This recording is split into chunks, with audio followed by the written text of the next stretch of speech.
Galerades, amb Vicent Tussó. Tècniques narratives i curiositats del món de la literatura. Hola, Vicent. Hola. Detecte que vens en actitud guerrera. Sí, avui em sap greu, Què però passa? vinc a plantejar un conflicte. Caram. I no te cregues, no es tracta d'encadenar-me a la taula de l'estudi per demanar augment de sou, Perquè no voldràs. ni de declarar-me en vaga de fam per reivindicar vés a saber quina cosa. El conflicte que pretenc plantejar avui és molt pitjor que tot això. Molt Sí, pitjor, ara ja estic més tranquil·la. Quin conflicte és ese?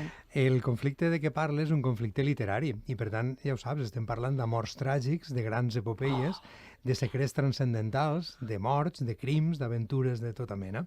Que bé, que bé. Aquests conflictes m'agraden. T'agraden, no? Sí. A tots els que ens agrada la literatura ens agraden aquesta mena de conflictes, segurament els altres no tant. Bé, en literatura s'anomena conflicte a una situació que es crea a partir de la formulació d'un propòsit per part del protagonista, o bé directament per ell, o bé que li l'encarreguen a ell i ell se'l creu, diguem, que no es pot dur a terme. Si es poguera dur a terme no tindríem conflicte, perquè hi ha l'oposició de determinades forces. Pot ser la voluntat d'un altre personatge, pot ser el context social, el destí o el que siga.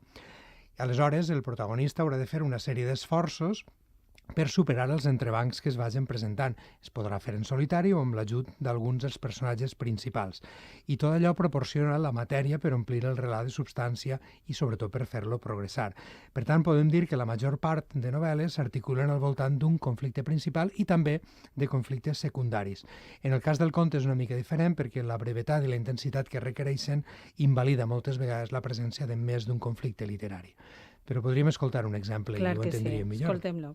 Sí, Starbuck, sí, estimats meus tots, fou Moby Dick qui em va desarborar. Fou Moby Dick qui em va posar sobre aquest monyó mort on m'aguanto ara.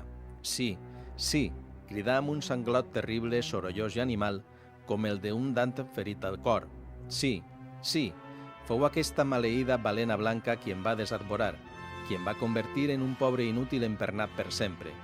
Aleshores va agitar tots dos braços i va cridar amb imprecacions sense mesura. Sí, sí, i jo la perseguiré fins més enllà del Cap de Bona Esperança, i més enllà d'Hornos, i més enllà del Maestrom noruec, i més enllà de les flames de la perdició abans de deixar-la escapar.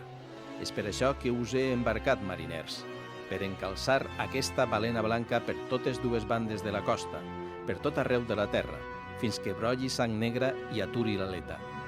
Què en dieu, homes?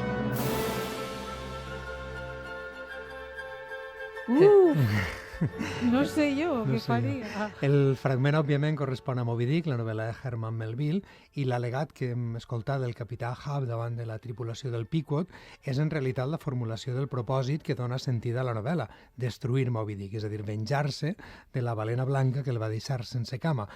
El que passa és que el propòsit que pretén aconseguir el capità Ahab no serà fàcil de dur a terme, perquè s'oposaran, com cal en un conflicte literari, determinades forces. Per exemple, d'entrada, l'absència de la balena, perquè, clar, ells gissen del port de Nantucket, però ves i troba-la, la balena blanca, no?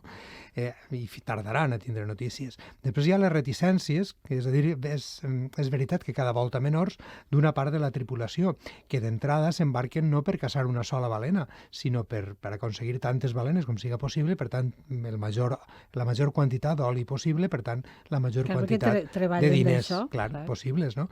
Després hi ha les consideracions morals i els codis de la marineria, que en algun moment puntual de la novel·la s'oposaran a la propòsit d'Ahab i haurà de decidir si els vulnera o no.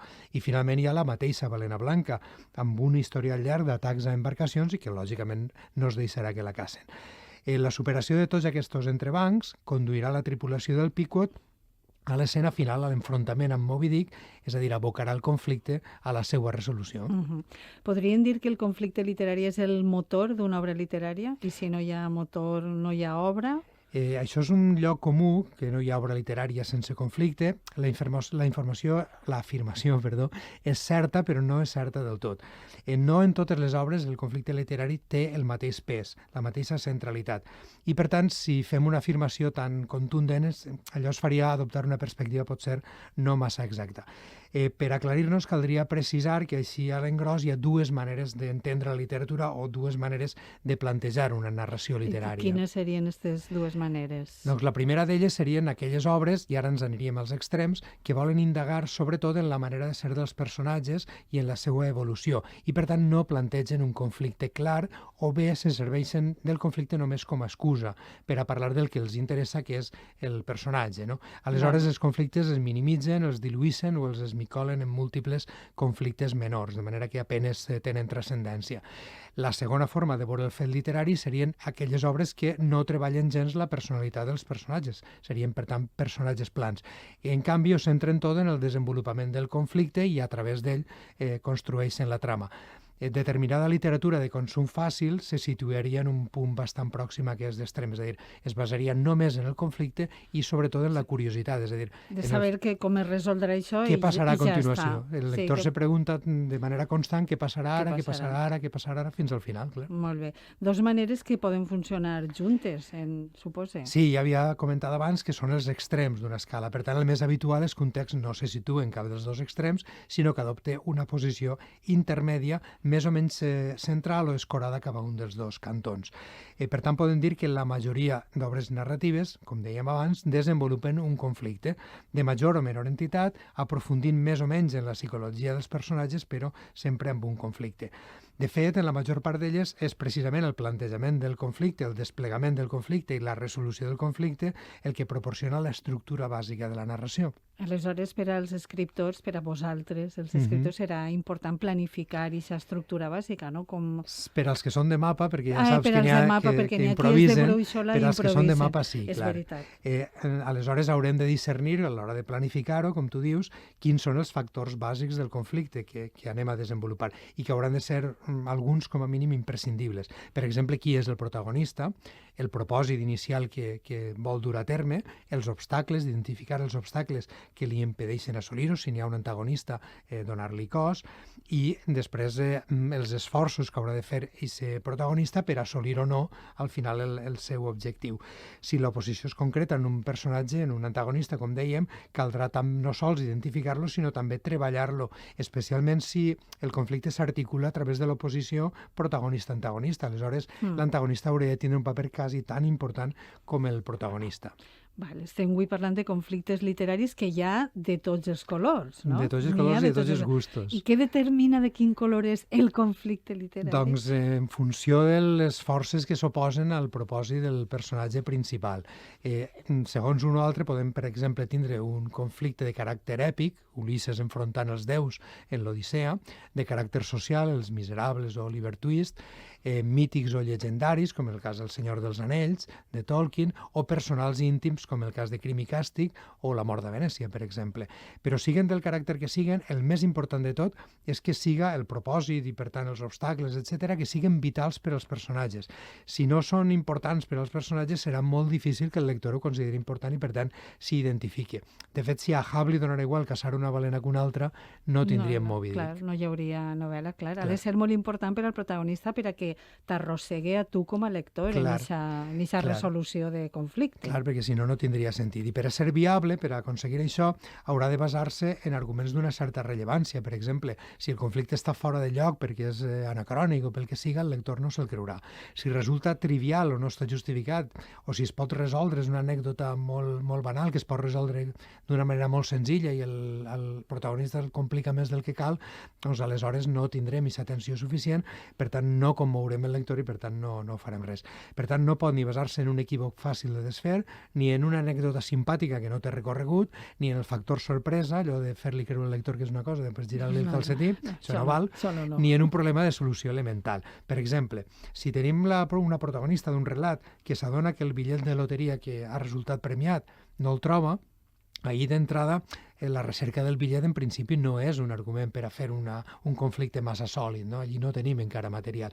Ara bé, si de la possibilitat de trobar-lo o no depèn que puga pagar una operació vital al seu pare, per exemple, aleshores ja tenim un conflicte en una certa entitat. O si podria satisfer el deute hipotecari que té i evitar de ser desnonada, aleshores ja tenim una magnitud diferent. Per tant, el conflicte, independentment de quin siga l'anècdota que el moga, ha de tindre implicacions d'un cert calat i plantejar dificultats que obliguen al protagonista a esforçar-se per a resoldre'l. Conflicte resolt. Anem a l'aniversari. Anem a l'aniversari. Avui tenim un aniversari molt, molt, molt especial perquè felicitaríem el senyor Joan Fuster, nascut a Sueca l'any 1922, un dels grans intel·lectuals valencians i una de les figures cabdals de la literatura catalana al segle XX. La seva influència és tan enorme que ha impregnat no sols els estudis acadèmics, sinó també, com és lògic, la literatura d'idees que tant va practicar, però també, pa bé i pa mal, la política valenciana dels últims anys.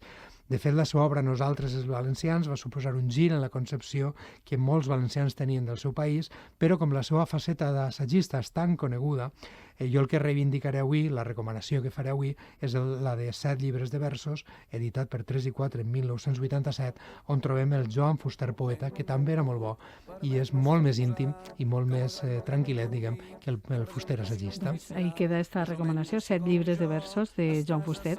Gràcies, Vicent, fins la setmana que ve. Fins la setmana que ve.